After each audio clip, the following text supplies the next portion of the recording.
Welcome back to the first episode of Man Eater Revamp. Today we're going to swap this seat. We're going to take this butt killer off, and we're going to swap that seat. I'm going to duct tape it up a little bit. We're going to swap engines, take the axle out, we're going to weld it a little, and we're going to put the boogie boogers on the back, the bigger ones. And yeah.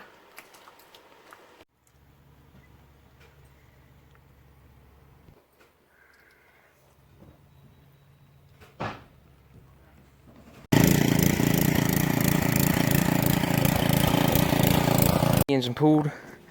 It's all greasy and muddy and all that good stuff, so we're just gonna go ahead and pressure wash it and flip it up on its backside and do it then again.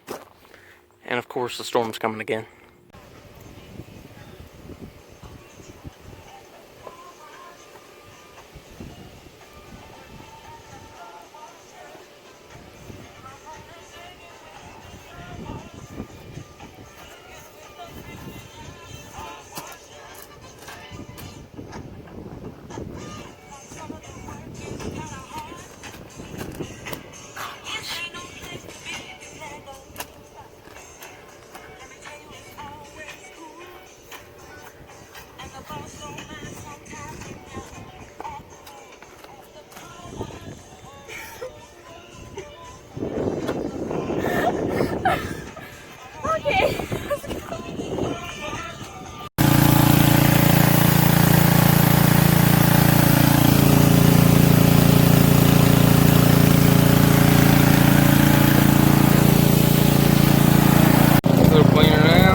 Alright, so we got the original stamp steel one and now the new cast iron one. I'm hoping it all works out. Got this all disassembled. It's like a three-piece sandwich kind of deal going on here. I never really understood the concept. It's my first time actually taking one of these apart. Pretty different, I'll tell you that. But yeah, hope it all works out.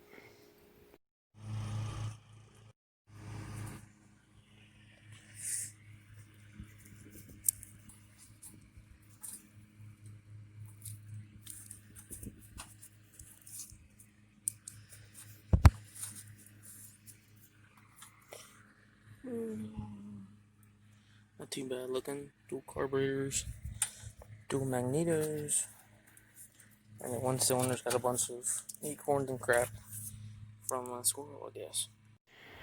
Well, picked up a couple more tractors for parts. This one here was my grandfather's. Both these were at my cousin's place. This is a Yard Machine 20 horsepower vtwin Tecumseh. 46-inch cut, 6-speed transmission. It's got forward and neutral reverse. It's got a variety drive setup. Here's the Tecumseh. It's really not in bad condition, except the rear end slipping in it. This other one, on the other hand, smells like chicken crap. It's covered in chicken everywhere. It's this was my uncle's camp tractor. Very long time ago. It's an 03 Husky LT 4200. I can't even stand here anymore. It stinks so bad. Ugh. Yum, yum, yum.